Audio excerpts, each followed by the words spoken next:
Agnès, idée livre, Booktube, bonjour. Je suis ravie de vous retrouver pendant cette période de confinement. J'ai lu ce roman, Le Jardin de l'oubli, de Clarisse Sabart. Clarisse Sabart, cet auteur qui a conquis 200 000 lecteurs. Le roman a été publié en 2019 aux éditions Charleston, édition Poche. Quelques mots sur l'histoire. Le Jardin de l'oubli est un roman d'amour. On nous parle de l'histoire d'amour entre Faustine et Sébastien. Tous les deux sont célibataires et ils ont vécu des histoires d'amour perturbées. Faustine, anciennement professeure, devient journaliste indépendante. Elle part s'installer dans l'arrière-pays niçois où elle rencontre Sébastien. Elle est installée chez sa grande-tante Caroline. Pour son travail de journaliste, Faustine décide d'écrire un article sur un personnage célèbre qui a vécu à Nice à la Belle Époque. Ce personnage s'appelle Caroline Otero et elle est danseuse professionnelle. L'enquête de Faustine montrera que la Caroline Otero, la danseuse professionnelle célèbre, a entretenu des relations d'amitié avec Agathe, la mère de Caroline, la grande-tante de Faustine. De mystère en mystère, l'enquête de Faustine va révéler bien des secrets de famille et va également traverser les âges.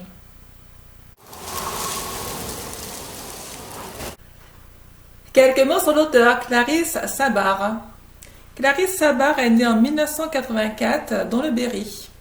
Après un bac littéraire, elle s'oriente dans le commerce.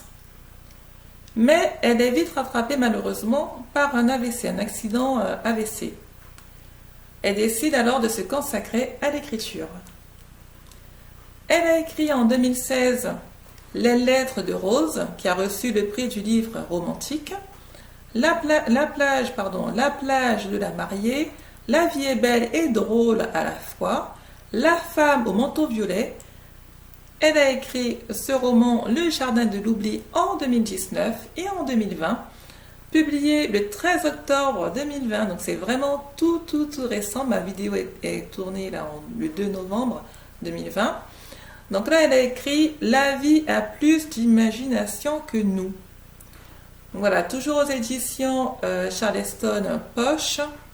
Il a reçu ce dernier roman, La vie a plus d'imagination que nous, a reçu le prix Mabelio.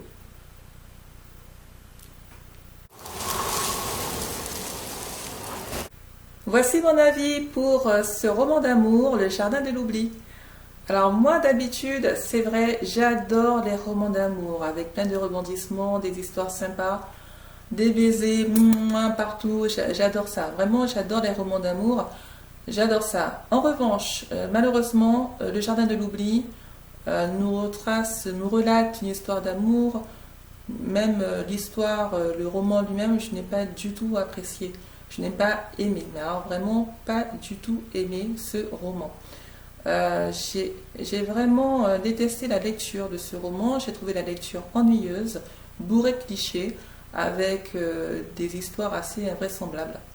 Notamment lorsqu'on me parle d'une amitié avec une danseuse célèbre, avec une jeune femme qui est simple repasseuse. Honnêtement, je n'y crois pas. Je n'y crois pas du tout. Je trouve que c'est brodé. Je trouve que c'est une histoire d'amitié qui est totalement improbable. Par rapport à l'histoire d'amour, la fameuse histoire d'amour entre Faustine et Sébastien, c'est beau l'amour, c'est beau de voir deux êtres qui s'aiment, mais parfois c'est un petit peu chiant aussi à lire. Et franchement, je n'ai pas du tout apprécié comment l'histoire d'amour entre ces deux personnages est abordée. Franchement, ça a été assez ennuyeux. À la fin du livre, vous avez un prologue. Et là encore, je ne vois pas l'intérêt de faire un prologue. Certes, il y a une dernière révélation qui est faite, mais la question que je me pose, c'est pourquoi cette dernière révélation est faite dans un prologue? Quel est l'intérêt? En tout cas, moi, je n'en vois pas. Je n'en vois pas. Voilà mon avis. Clarisse Sabar a conquis, rappelez-vous, c'est écrit ici, 200 000 lecteurs. Donc, il doit certainement avoir une raison pour ce succès. Clarisse Sabar a sorti un livre, un roman tout récemment, le 13 octobre. Peut-être que ça vaut le coup quand même de voir si elle a évolué dans son style d'écriture, dans les intrigues surtout. Pourquoi pas? À vous d'en juger. Je vous lis un extrait en page 214. Je lis. Le service était présenté dans de la porcelaine fine de Limoges, et elle se mit à trembler, prise de peur à l'idée de casser la si précieuse vaisselle. Alfred commanda de l'alcool. Bien qu'elle désapprouvât en son fort intérieur, Agathe se garda bien de le lui dire, et se contenta de savourer sa chance en mordant dans les délicieux petits gâteaux qu'on leur servit. Le jeune homme la regardait avec tendresse, et elle sentait son cœur se gonfler de bonheur à chaque nouvelle minute passée en sa compagnie.